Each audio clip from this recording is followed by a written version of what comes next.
नमस्कार विद्यार्थी मित्र आज आपण इयत्ता 10वीच्या इंग्रजी विषयातील युनिट 3 मधील topic 3.3 stopping by woods on a snowy evening या पोएमचे एक्सप्लेनेशन पाहणार आहोत। या आधीच्या व्हिडिओमध्ये आपण त्याचे चिटचॅट क्वेश्चन्स पाहिलेले आहेत। Stopping by woods on a snowy evening, Robert Lee Frost 1874 to 1963। Robert Lee Frost was an American poet. He is highly regarded for his realistic depictions of rural life and his command of American colloquial speech. He is one of the most popular and critically respected American poets of the 20th century. He received 4 Pulitzer Prizes for poetry. In this poem, the poet describes a little incident happening in a snowy evening. As a traveler, the poet is fascinated by the beautiful scenes in the woods. He stops to enjoy, but his mind urges him to go on. कवितेचे जे कवी आहेत ते आहेत Robert Lee Frost आणि Robert Lee Frost हे अमेरिकेतले एक नावाजलेले असे कवी आहेत की ज्यांनी ग्रामीण भागातील जीवनावरती जास्तीत जास्त कविता केलेल्या किंवा लेख लिहिलेले आपल्याला दिसून येतात आणि 20व्या शतकातले ते एक महान असे समीक्षकही समजले जातात, प्रसिद्ध असे समीक्षक आहेत ते। ही रिसीव्ह 4 प्युलिट्झर प्राइजेस फॉर पोएट्री, कविता लिखाणांसाठी त्यांना अनेक पुरस्कार प्राप्त झालेले। अशा प्रकारे आत्ता प्रस्तुत कविता जी आहे त्या कवितेमधून कवीने संध्याकाळचं वर्णन की जे हिमाने भरलेली संध्याकाळ आहे, म्हणजे बर्फाने भरलेली अशी संध्याकाळ आहे, तर त्या संध्याकाळचं वर्णन, प्रवास वर्णन, तो प्रवास करत आहे आणि त्यावेळेचं जो प्रसंग आहे त्या प्रसंगाचं वर्णन या कवितेमध्ये करण्यात आलेलं आहे। कविता बघा। Whose woods these are, I think I know. His house is in the village, though he will not see me stopping here to watch his woods fill up with snow. My little horse must think it queer to stop without a farmhouse near, between the woods and frozen lake, the darkest evening of the year. He gives his harness bells a shake to ask if there is some mistake. The only other sounds the sweep of easy wind and downy flake. The woods are lovely, dark and deep, but I have promises to keep, and miles to go before I sleep, and miles to go before I sleep. The poem is written by Robert Frost. कवितेचं जे heading आहे stopping by woods on a snowy evening, याचा अर्थ असा होतो की हिमाने भरलेल्या सायंकाळी वनराईत किंवा जंगलामध्ये घेतलेला क्षणभर विसावा। कवितेमध्ये हिवाळ्यात हिमवर्षाव होत असल्याने एका संध्याकाळी रानातून जात असताना आलेला विलक्षण असा अनुभव कवितेतून कवीने मांडण्याचा प्रयत्न केलेला आहे, सांगण्याचा प्रयत्न केलेला आहे की ती संध्याकाळ कशी बरं असेल। Whose woods these are, I think I know. His house is in the village, though he will not see me stopping here to watch his woods fill up with snow. म्हणजेच काय की ही वनराई कोणाची आहे हे मला माहिती नाही, हे जंगल कोणाचं आहे हे मला माहिती नाही, परंतु दूर खेड्यामध्ये त्याचे घर आहे एवढं मात्र माहिती।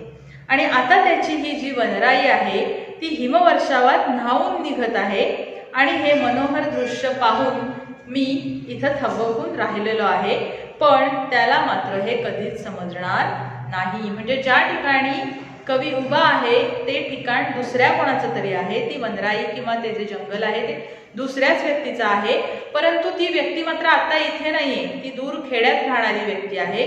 त्यामुळे मी आता इथे थांबलेलो आहे हे त्या व्यक्तीला कळणार नाही आणि अत्यंत सुंदर असा हिमवर्षाव सुरू आहे आणि हे सुंदर दृश्य पाहण्यासाठी मी इथे थबकून राहिलो आहे, थांबून राहिलो आहे आणि इथे थांबून राहिलेल्या त्या व्यक्तीला मात्र कधीच कळणार नाही।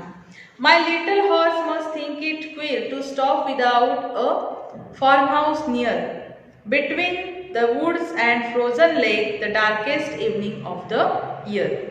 पुढे कवी असं म्हणतो की घनदाट वन आहे, घनदाट जंगल आहे आणि गोठलेल्या तळ्यावर पसरलेल्या या वर्षाची सर्वात गर्द काळोख्या संध्याकाळी आपण कुठेही एखादं घर किंवा निवाऱ्याची जागा दिसत नसताना मी असा अचानक अवेळी थांबलेला पाहून माझ्या घोड्याला मात्र संभ्रम पडला असेल.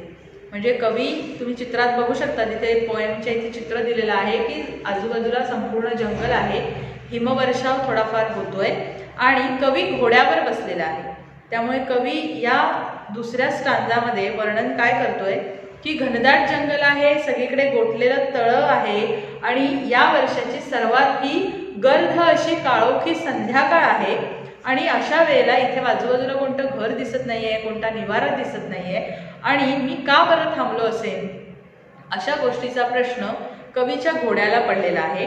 ही gives his harness bells a shake to ask if there is some mistake. The only other sounds the sweep of easy wind and downy flame. मग कवीच्या मनात येते की आपल्या गळ्यातली घंटा वाजवून जणू घोडा त्याला विचारतोय की तू का इथे बरं थांबलास, तू इथे का बरं थांबलास, काही गडबड तर नाहीये ना. आणि त्यावेळी त्याच्या घंटेच्या किणकिणण्याच्या जोडीला मंद वाऱ्याच्या झुळकेचा आणि पिसासारखा हिमकणांचा नाद ऐकू येत आहे. कवीने आपल्या सोबत असलेल्या गोष्टींचंच वर्णन या कवितेमधून केलेलं आपल्याला दिसून येतं की तो स्वतः आहे, त्याच्यासोबत त्याचा घोडा आहे आणि घोड्याच्या अगदी घंटा निनादाचं सुद्धा वर्णन कवी अशा प्रकारे करतो की घंटा वाजवून जणू काही घोडा त्याला असं विचारतोय की तू इथे का बरं थांबला आहेस, काही गडबड तर नाहीये ना. आणि असं होत असताना त्या घंटेच्या आवाजासोबतच मंद वाऱ्याचा जो झुळकेचा आणि पिसासारख्या हिमकणांचा नाद ऐकू येत आहे. The woods are lovely, dark and deep, but I have promises to keep and miles to go before I sleep and miles to go before I sleep. आता शेवटी कवी काय म्हणतोय की घनदाट वनराई किती मस्त आहे, किती सुंदर आहे, किती मनोहर आहे आणि तिथे गूढ सौंदर्य जणू मनाला आपल्या भुरळ घालतंय आणि काही काळ इथे रेंगाळलं असं वाटते. मात्र कवी आपल्याला जाणीव करून देतो की असे विसाव्याचे मोहाचे क्षण कितीही हवेसे वाटले तरी आयुष्यात असे एका ठिकाणी थांबून चालणार नसते. स्वतःला इतरांना दिलेली अनेक वचनं असतात, ती पाळण्यासाठी, इतर अनेक कार्य पार पाडण्यासाठी पुढे चालत राहायचे असते. अशा लोभच क्षणांची आठवण बरोबर घेऊन अखेरच्या विश्रांतीची वेळ येईपर्यंत आयुष्याची वाट चालत राहायची असते. म्हणजे बघा, थोडक्यात कवीने तुम्हाला पहिल्या 3 स्टांजामध्ये वर्णन दिलेलं आहे की हिमवर्षाव होतोय, छान गर्द झाडी आहे आजूबाजूला, मी आणि माझा घोडा आम्ही इथून प्रवास करतोय, परंतु हे विलक्षण दृश्य पाहिल्यानंतर आम्ही इथे थांबलो. परंतु शेवटच्या स्टांजामध्ये मात्र कवीने या सगळ्याचा अर्थ मनुष्याच्या आयुष्याशी लावलेला आपल्याला पाहायला मिळतो. तो कशा प्रकारे की तो आत्ता कवी तिथे थांबलेला आहे ते सुंदर दृश्य पाहण्यासाठी, कारण ते सुंदर दृश्य पाहण्याचा आणि त्याचा आनंद घेण्याचा मोह कवीला आवरला नाही म्हणून कवी तिथे थांबला. परंतु अशाच प्रकारचे मोहाचे आणि लोभाचे क्षण कितीही हवेसे वाटले तर आयुष्यात आपल्याला एका ठिकाणी थांबून चालत नाही. ते मोहाचे क्षण काही वेळेला तिथून आपल्याला सोडावे लागतात आणि स्वतःला आपण काही वचनं दिलेली असतात, इतरांना आपण काही वचनं दिलेली असतात, काही कामं आपल्याला पार पाडायची असतात आणि त्यासाठी आपल्याला पुढे निघून जायचं असतं. हे प्रत्येकाने लक्षात ठेवायला हवं आणि अशा लोभस क्षणांची आठवण घेऊन अखेरच्या क्षणाची विश्रांती येईपर्यंत, म्हणजे जीवनाचा किंवा आयुष्याचा शेवट होईपर्यंत आपण आयुष्याची वाटचाल करत राहणं गरजेचं आहे. अशा प्रकारचा संदेश या कवितेतून कवीने दिलेला आपल्याला पाहायला मिळतो. तर अशा प्रकारे आजची आपली जी कविता आहे stopping bye woods on a snowy evening, या कवितेचं जे एक्सप्लेनेशन आहे ते इथे संपलेलं आहे. आजचा व्हिडिओ इथेच थांबवते. व्हिडिओ आवडला असल्यास लाईक करा, जास्तीत जास्त शेअर करा आणि चॅनल सबस्क्राईब करायला विसरू नका. धन्यवाद.